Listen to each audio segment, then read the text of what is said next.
Welcome to the Service Dog Show. I'm your host, Joaquin, also known as PTSDog. And I'm your host, Scav. I want to let the audience know, Scav and I, we've worked together. We share information back and forth. I run Scout as my service dog. He's a hearing dog, PTSD dog. We're here to bring you news, interviews, and information about service dogs and about matters that are of interest to the service dog community. Thank you for joining us on the Service Dog Show on DV Radio, WDVR. And welcome to the Service Dog Show. I'm your host, Joaquin, also known as PTSDog. Scav could not be with us tonight. He is traveling. However, we wanted to make sure we kept the information flowing and content delivered to you. So I am speaking today with Stephen Bender, the organizer of the Task Dogs 2020 conference in St. Louis, Missouri. Stephen, thank you very much for joining me. It's a pleasure. I appreciate it. So let's get some factual information out up front before we start talking about things. The Task Dogs 2020 conference is scheduled for Saturday, June 6th in St. Louis, Missouri. It's from 10 a.m. to 4 p.m. Central Time. And it is, what's the location where the event's going to be held? It's at what's called Purina Farms. It's at the Purina Event Center in Gray Summit, Missouri. It's where they have international dog shows and, family entertainment. Mm-hmm. It has two large venues. One is called Gateway Hall. The other is Great Hall. And we were able to rent Gateway Hall for an event this past June. We call it Task Dogs, a Service Dog Expo. And we had quite a decent turnout, different service dog organizations, a couple of veterinary clinics, and just some different businesses that were there to help represent and discuss service dog availability for the general public and especially to veterans. And let's talk a little bit about why you decided to do this. It's kind of a long story, but basically it got on my heart that I was reading about different veteran suicides, and I had read and heard somewhere that people that have PTSD and have a service dog have less propensity to that. I don't know if it's statistically proven or not, but I've just been reading about it, and it just got on my heart to try to do something to promote the awareness of service dogs to veterans primarily, but to the public in general. And I got with some good people out of St. Louis. I'm in Southeast Missouri, but I got to know some people in the St. Louis area, basically for the demographic, centrally located here in the Midwest. It's a large city in Missouri, and I just try to get a few people together and bring some service dog organizations together to help raise awareness of service dogs. That's outstanding. There's a lot of there are a lot of organizations out there serving the veteran community. It makes sense that there would be a lot, like veterans would know a lot about it because there's so many organizations out there that are aimed at it. Why do you think that that's not the case, that there's so many questions? I think it's just awareness. I mean, I personally, I wasn't in the service. I don't have a service dog, but I had an experience in my life where a yellow Labrador retriever I had kind of helped me through family experience, I guess you'd say. And I knew that companionship was there, and somehow it just came to my mind that, maybe service dogs can help veterans with PTSD. And I know there are other issues that, service dogs can help with mobility, with, autism and, blood pressure, what do you call it? Not blood pressure, but your blood sugar. Mm-hmm. And, they can offer different tasks available to their handler, if they're trained to do these different things. But a lot of it's, I guess, just awareness. And I called around about a year ago and tried to get a few from within the state here in Missouri to participate in this event. And I even reached out to some in, Illinois and Arkansas, and I was surprised that they were so willing to come to this event last June in 2019. They're at the Purina Farms here in St. Louis. If I could, I wouldn't mind mentioning a few of these that were available. Sure. Yeah. There was Dogs That Help is based in High Ridge, Missouri, and it's directed by a gentleman named Luke Reinhold, and his wife, Connie, they were able to help rent this hall at Purina Farms to have this event this past year and again here in June of this year. So Dogs That Help, they provide service dogs to veterans through an application process, of course, and fundraising and that kind of thing. And aside from them, we had Got Your Six PTSD support dogs from Collinsville, Illinois.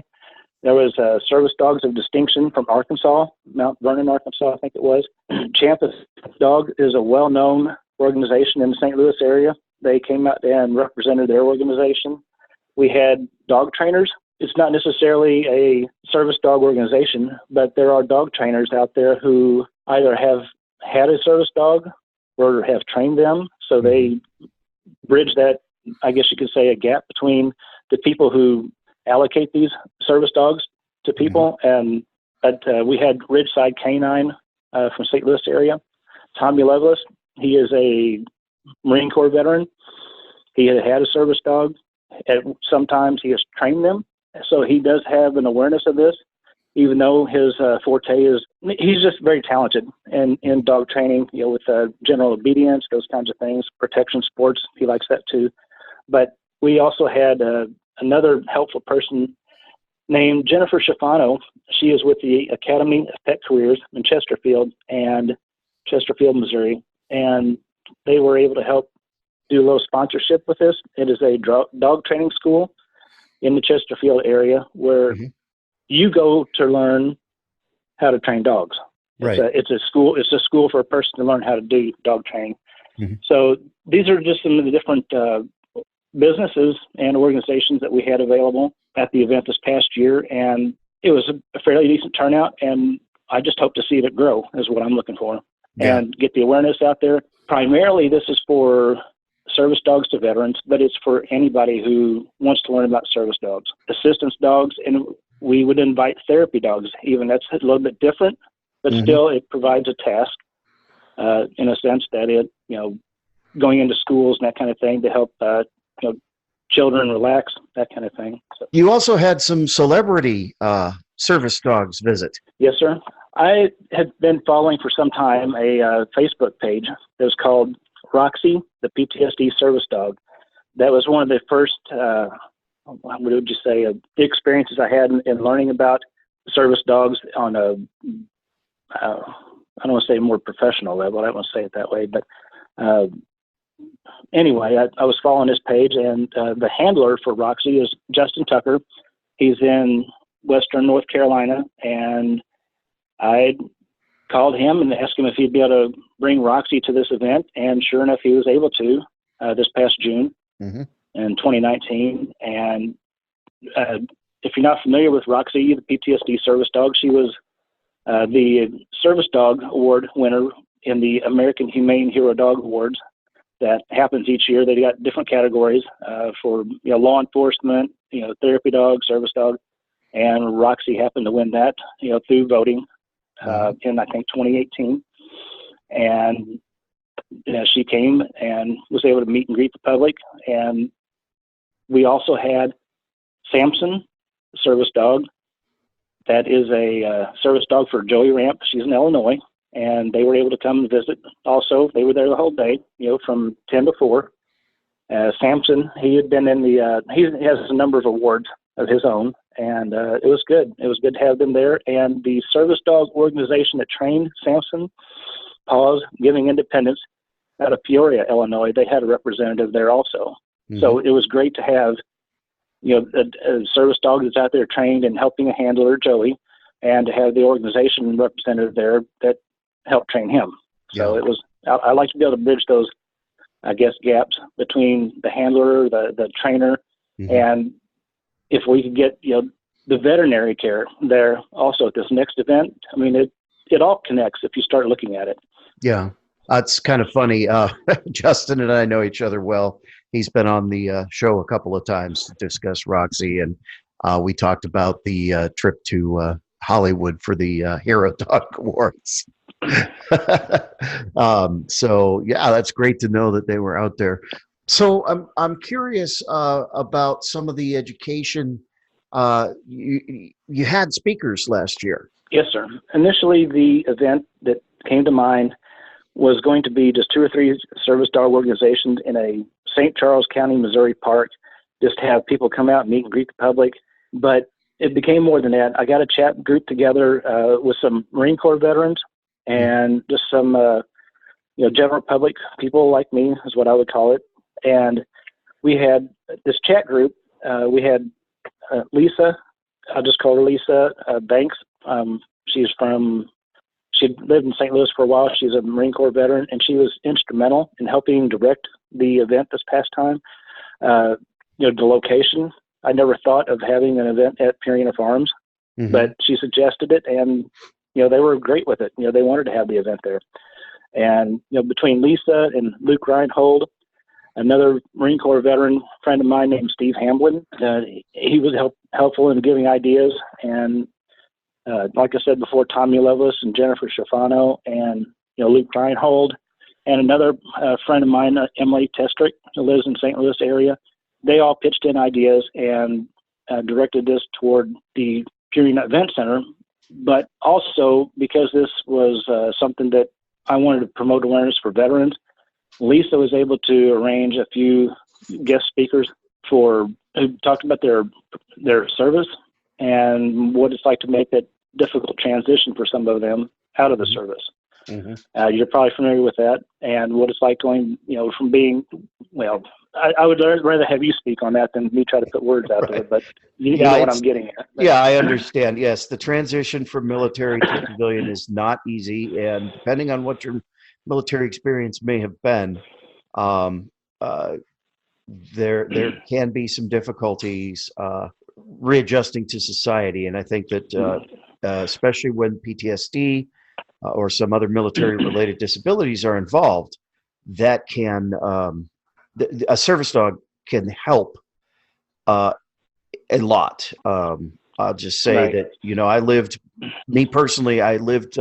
was very isolated. I couldn't go grocery shopping, things like that. I could barely make it to my VA appointments. I didn't want to participate in life for a period of time. A reasonable day was to wake up, take all the pills that the VA was shoveling at me. Wow, excuse me, sorry. Anyway, my picture of a reasonable day was wake up, take all the pills that the VA gave me, stare at the ceiling for 8 hours, take the rest of the pills that the VA gave me, and go back to sleep. That was my life. And one morning I just thought, this is not living, and started investigating using a service dog. And good old Big Skeet, he and I have been together for a little over 9 years now, and I would not be the person I am today. I wouldn't be alive without him, quite frankly. Well, you bring that up. It's a difficult topic, but like I said before, I think at the start of this, veteran suicide is something that it's unnecessary, but it happened. And you're probably familiar with it. And a lot of people hear that number, 22 veterans a day commit suicide. It may be more, it may be less than that. But regardless, one is too many. Yes. And if a service dog can help mitigate somebody's symptoms there with PTSD or something like that, then I'm all for it. And that's a lot of where this event came from. Initially, I was just going to have 2 or 3 organizations get together and just meet and greet the public, but more people became interested in it. And like you said, a guest speaker, we had Marine Corps veteran Jared McGowan. He's in the St. Louis area. He came and talked about his transition from the service and to adjusting to a life where he's been quite successful in business and all that.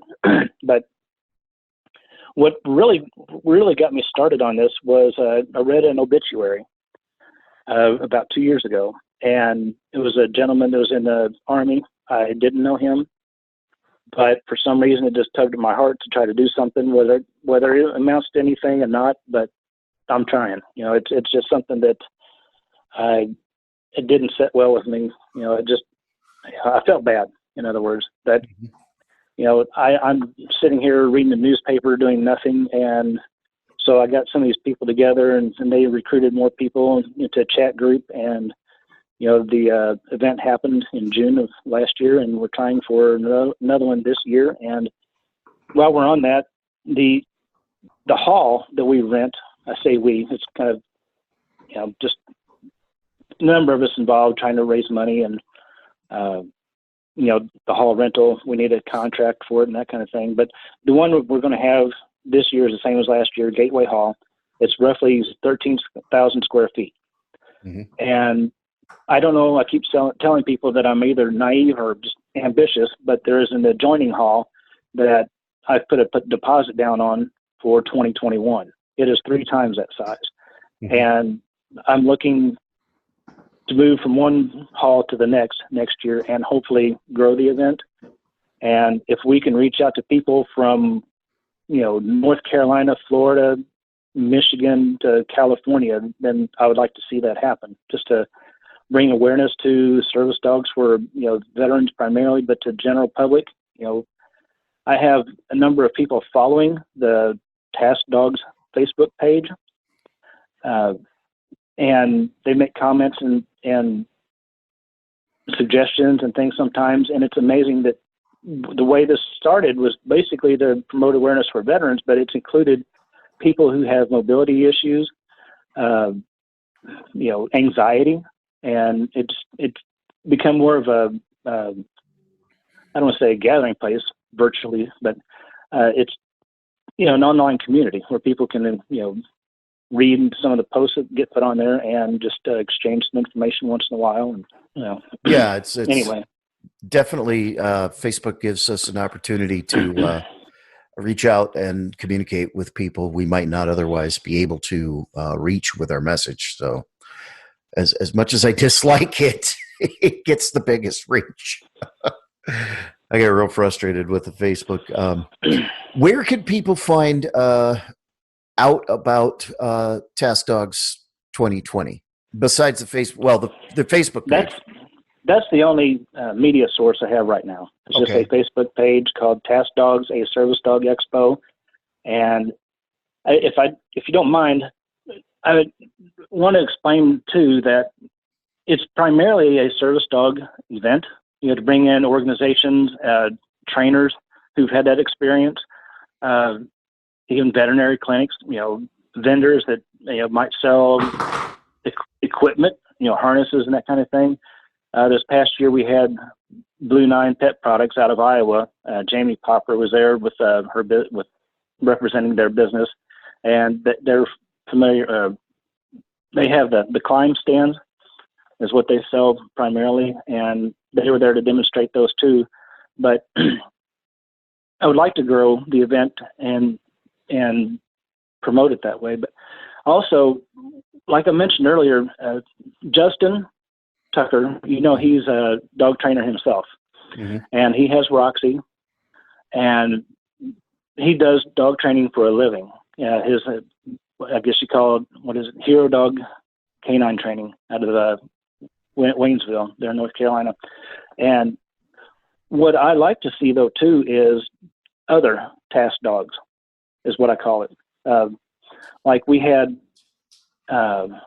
expected a couple of canine units from the St. Louis area to come in and meet and greet the public as a public education. Mm-hmm. While it's primarily for service dogs or therapy dogs or assistance dogs, I'd love to see, canine units and, like law enforcement. And I really, really want to try to get a military working dog there this next June, just so people can see what these other dogs do for, performing tasks.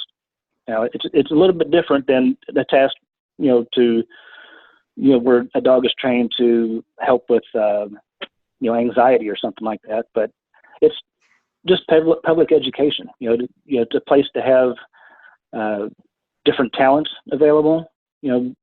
Justin, if he can talk about dog training from his own experience, mm-hmm. For somebody coming in from the public wanting to know how the dog is trained, he may be able to explain that to them. It's just something that a little bit more of a variety, I guess you could say. I myself, I trained my service dog myself, which the law absolutely protects. And a lot of people don't understand that doesn't make my service dog any less legitimate. In fact, I'd put him up against a lot of different organizations' dogs. And, right. And that's it's something I was talking about with some friends, is that ironically, the organizations, there are some organizations out there who try to make it look like they're the only legitimate way to get a service dog. And that's created kind of an atmosphere of fear amongst owner trainers, which actually works well because we train above and beyond the requirements of the ADA. We try to train our dogs better than anybody else's dogs so that we're not judged and people are saying, well, that's not a real service dog. So through that kind of a misinformation, they've actually created better trained service dogs.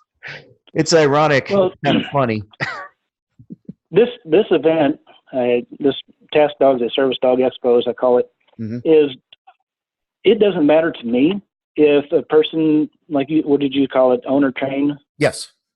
service dog? It doesn't matter to me if somebody comes in and has his or her own vending table there just to promote how he or she trained his or her own dog, or if it's a nationally known service dog organization. I came up with, I guess you would call it a slogan or something. Just 3 simple words: teach, learn, and network. Somebody asked me, well, if I came to the Purina Farms, that's outside of my demographic area. My veterans wouldn't drive that far. Why would I want to come to this event? So you can learn from somebody else, training method, some technique, if nothing else, maybe you could teach another person. Right. That's where that came: teach, learn, and then to network.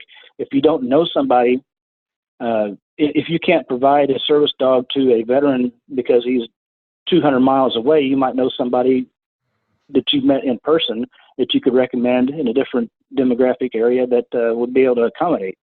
Right. So it's just a way to bring people together to, network and compare experiences and trade information. I think that's very important, that networking is vital. There are as many different ways to train a service dog as there are people handling service dogs. There are different training methods, different schools of thought, different experiences, and no 2 service dogs look alike. There's not, every disabled individual is an individual, and their disability exhibits itself individually. So being able to build a network that is unifying rather than divisive is, I think, very, very valuable for both the handler community and the trainer community. I've had an experience so far, just in trying to recruit people to, attend this and participate in it, different organizations. And they may have an entirely different training approach, methodology from somebody else there, but that's fine. I mean, you may have 2 divergent ways of training, reward only, or however a person wants to do their training. It doesn't matter to me. I just want the people to have the public to be able to come in and learn from the different organizations, the trainers, and learn for themselves what they think is right for them. If they want to, I've had people send me messages also wanting me to help them find a service dog. And it's intimidating, to try to pair somebody up with but it just, the more people we can invite in and share experiences with and trade information, somebody may have a dog that's available and somebody may, different part of the state or whatever may, have a need for that particular dog. So it's a way to network with people and, just exchange phone numbers and exchange email addresses, that kind of thing. So if something comes up, they can, maybe share that with each other. Yeah. Yeah. Let's talk a little bit about what your needs are and what your plans for the future of the Task Dogs conference is. First of all, what do you need to help make sure that this year's Task Dogs 2020 Service Dog Conference is a success? I'm new at this event planning, and like I said earlier, I have different chat groups that I reach out to people for ideas, that kind of thing. And some people have been planning events for 20, 30 years. This is only the second one I've been involved in, really. And so to know what is needed, the hall rental's paid for. for this year. Tommy Lovelace there with Ridgeside Canine, he sponsored it for this year. Dogs That Help is helping with the contract for it. So as far as the event itself, we're ready. Mm-hmm. It's just a matter of promoting it. Okay. I was able to raise a little bit of money this past year to buy some pamphlets and things like that. Two things that I really, really want to accomplish this time around, and I've got a couple months to work on it. One is I want to put together a short promotional video. There's a very talented person there in St. Louis named Julie who worked with radio TV stations there, and she did some video editing and recording on her own. And I'm going to try to have a short promotional video done if she can work with me on that. And the other thing that I really, really want to do is I do have a timeline of guest speakers I'm working on. Mm-hmm. It may be somebody talk for 10 minutes, it may be a half hour. Mm-hmm. I expect someone to discuss veteran issues, whatever. And I haven't mentioned it yet, but there was another celebrity dog that was supposed to have been there last year. The dog's name is Gander. It is the service dog for Army veteran, Vietnam veteran Lon Hodge. Mm-hmm. Gander was in the American Humane Hero Dog Awards, I think 2017. Mm-hmm. I believe that's when it was, but I think he was the service. Go ahead. Yeah, I think it was 2017. 2016, 2017, it was in that area. Yeah. But Lon, I expect to be there with Gander, and there would be a speaking time. He has one available if he wants to discuss his organization, which is called Operation Fetch. Mm-hmm. It's also on Facebook. But what I want to be able to do with this is record it so mm-hmm. that it can be, the video can be played back, whether it's on a Facebook page or whatever. This past year, I had, like I said, the guest speaker, Jared McGowan. I had Steve Hamlin talk about some experiences with his being in the military. Luke Reinhold from Dogs That Help had a discussion. Nicole Lanahan with Got Your Six PTSD support dogs there in Illinois. She had a discussion. I wasn't able to record those mm-hmm. like I wanted to. So I want to be able to try to raise some money to do a video recording and be able to set that aside and have them viewed individually later. Mm-hmm. So that's one thing. Those two things I'd like to accomplish is the the promotional video and then the video of the guest speaker. Yeah. What would you say the majority of the people who came to the event were last year? Were they people from the dog world, or was it a lot of general public who were curious? It's interesting that you mentioned that, because I would really never know what the event could have been, because there was another event going on the same day. Mm-hmm. It was the Stanley Cup parade, for the St. Louis Blues, mm-hmm. the hockey team.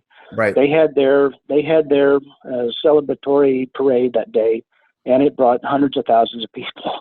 Uh-huh. So it coincided, the same day and same time as this Task Dogs event. So what general public really, it may have had more of a showing then, but there were people that showed up to the event that were just general public like me, mm-hmm. No military service, that was looking for information on how to find a service dog, because as you know, as they get older, the service dogs, they eventually may need to be replaced with a younger one. Right. And there were some people there looking around trying to find out opportunities that they might have to replace one that they're currently working with. Mm-hmm. And then I saw EMTs come in. I said, how did you hear about it? From somebody or on the Facebook or something like that, people showing up. Mm-hmm. And so there was, general public, there were, people there for, with military service. We did have, there's another organization out of the St. Louis area called Fallen Heroes Dream Ride. It is a husband and wife put together an organization where they raise money to help take children, I think it is, to Branson, Missouri, mm-hmm. To the resort areas like Gatlinburg, but only in Missouri. But they raise money to help take children there who are children of fallen service members, mm-hmm. if I remember it correctly. But they were there, and they have Julie and her husband Dave have a They have a 1951, I think it is, truck that they have painted up with all kinds of pictures and things on it, like their son, who was a KIA, and a Marine Corps veteran, Lance Corporal, and they had that there for show also. Kind of the center of attraction, I guess you would say, having this finely painted and beautiful looking truck there as a centerpiece. So while, like I said before, it's mostly for veteran interest, it's for the general public, for anybody really. Yeah. I mean, awareness definitely needs to be spread anywhere and to anyone whom it can. Once again, for people who are interested, how can they find information about Task Dogs 2020? Well, the main source I have right now for promoting it is a Facebook page. They do a Facebook search called Task Dogs, a Service Dog Expo. It should pop right up. That's about it right now. There are two links. There are two links on there under the events page.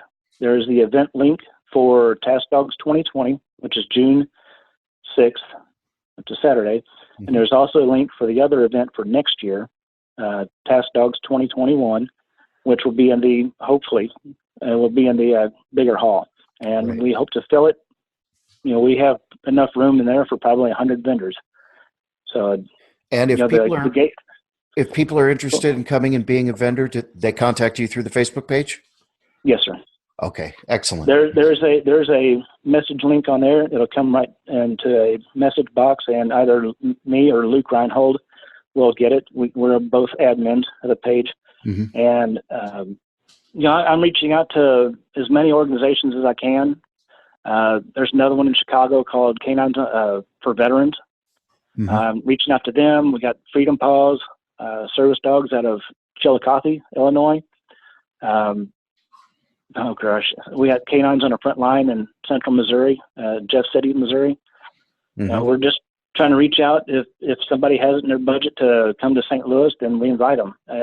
We have a application that we would send out via email that can be filled out online or and emailed back. And what I remember now, what I was going to say is the vendor areas are 10 by 10. And they are available for free to nonprofits. If a person has a business and they want to promote their business, then we ask they sponsor it for $100 just to help kind of offset. We will have other costs associated with the hall rental, like some of the background drapery and things we have put up. That's an extra fee, and there are different expenses that will come up. Maybe t-shirts again, some other things to promotional material. But the Task Dogs page is there. It has a message link, and if anybody's available and wants to come out to the event, we still have a little ways to go on filling the hall. Any help would work out. You betcha. You betcha. Well, Stephen, thank you very much for joining me. You've been listening to the Service Dog Show right here on DV Radio, WDVR. Do keep an eye on the Task Dogs Service Dog Expo page on Facebook. I will also be providing links both on the Service Dog Show Facebook page and the PTSDog Facebook page to share information about the event. Once again, Stephen, thank you very much for joining me. You have been listening to the Service Dog Show right here on DV Radio. Don't forget, you can help sponsor some of the shows and programs and some of the work that we do here on DV Radio. Check out patreon.com/DV Radio to learn more about how you can become a patron. Thanks for joining us, and hopefully we'll see you again next week with Scav back in the host chair as well. Have a good evening.